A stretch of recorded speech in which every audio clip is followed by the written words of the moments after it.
I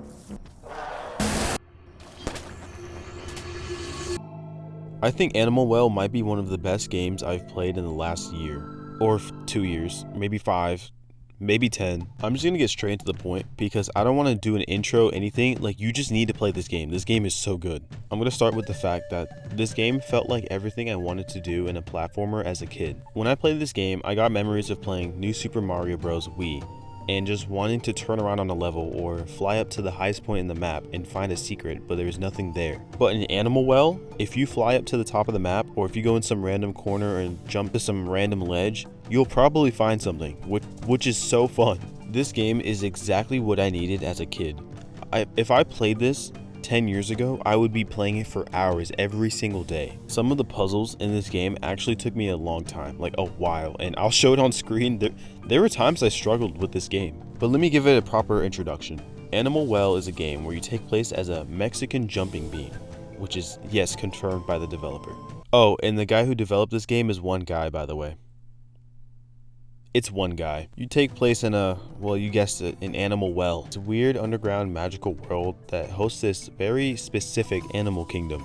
It's kind of hard to describe this game because it really has no story. You can kind of make up whatever you'd like with the story and the lore, but in general, there's nothing that's given to the player.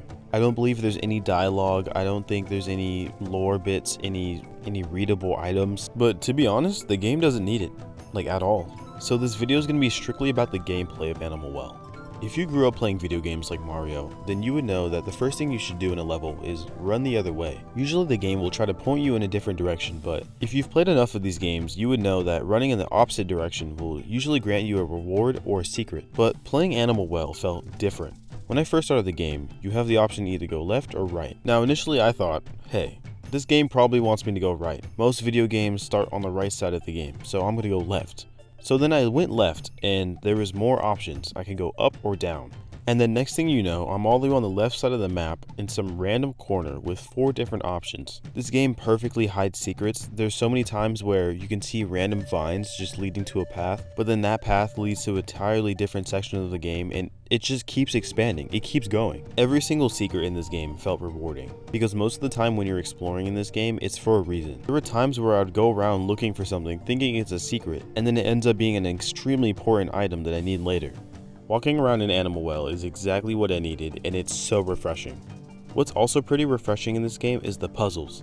Admittedly, like I said earlier, there are some puzzles in this game that had me stumped. And to add to that, there is absolutely, again, no tutorial in this game. So you see some random moving parts, then you gotta figure it out. That's all you. Obviously, if you grew up playing games like Mario or Lego Star Wars, some of these puzzles might come to you naturally, but for the majority, I'm pretty sure some of these puzzles are a little too hard.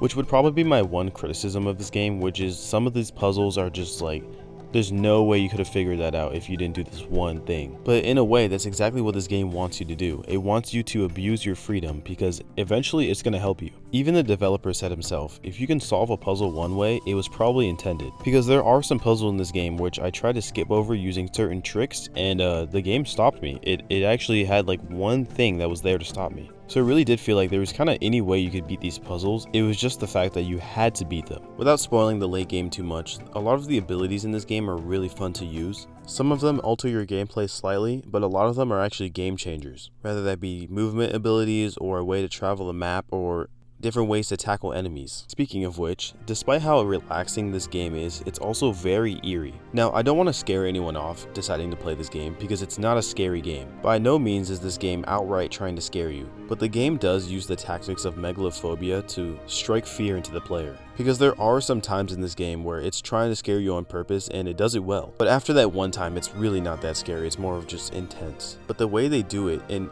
basically everything in this game plays out so well. The pacing in this game is really, really good. I would say there's around 4 to 5 sections, some could say 6 in this game, and they are all accessible from the same map. There's no point in this game where you have to go through a loading screen or any type of next level type of thing. The player can completely choose where they want to go, but because of that, there are certain puzzles that are accessible and then also inaccessible to the player. For example, without spoiling it, there is one item in the game that lets you traverse the map in a new way, but you still can't use it on certain parts of the map because there are certain animals in this game that will get rid of that ability. But I didn't realize this until someone else played it because I didn't get that item until last, so it wasn't exactly a problem for me. I just love how encouraged exploring is in this game, and I know I keep going back to it. It just felt so good to go to some random area on the map, not knowing if something's there, and then actually finding something there.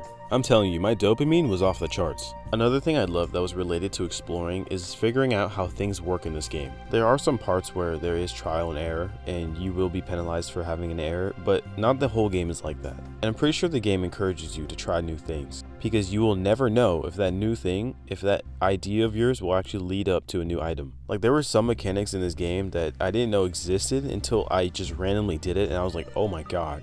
Or even just like random secrets that would bring you in different parts of the map. Sometimes it was fun, but sometimes if he takes me somewhere far, I'm gonna be so mad.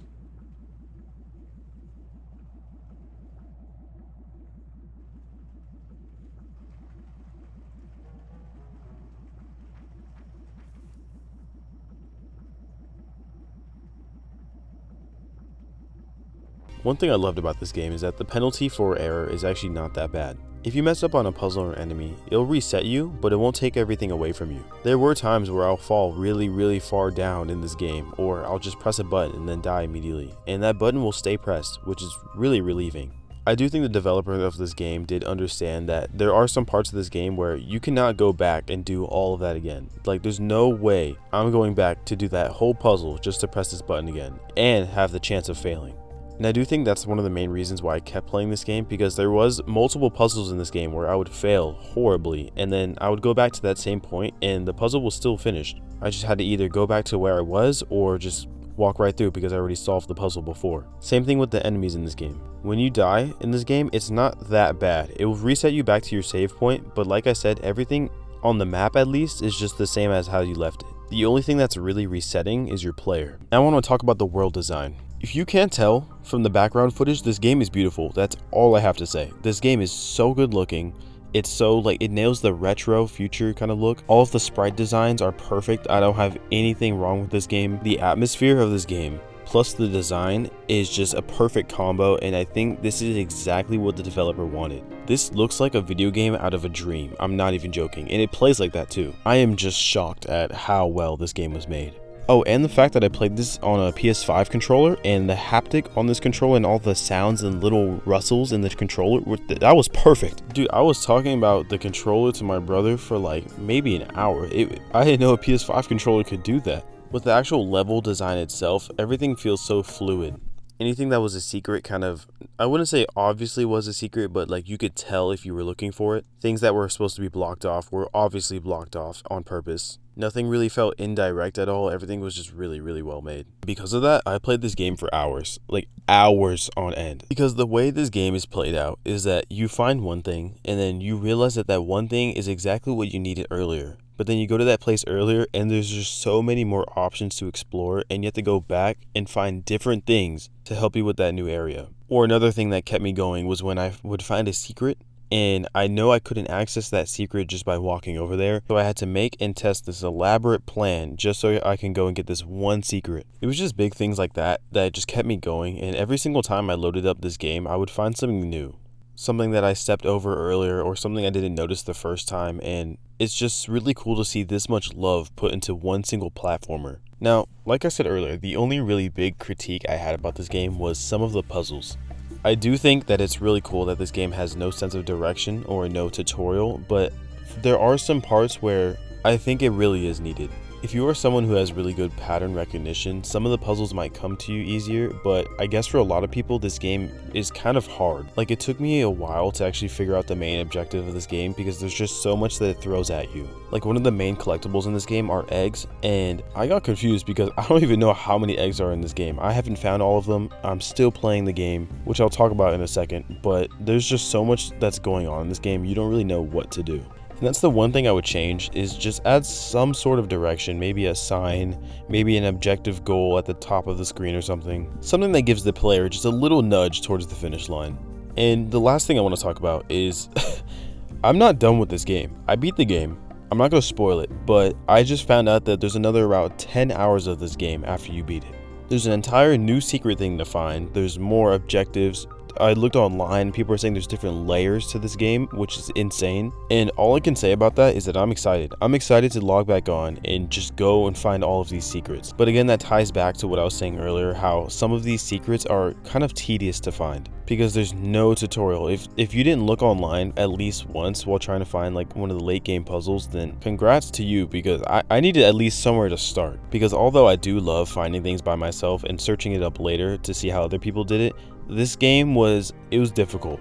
Because like I said, I beat the game and I knew that there was a lot more to the game because someone said so, but I didn't know where to go. I didn't know where to start, and I had to get at least just a little hint online of where to go. And even then, that one little hint was just very vague.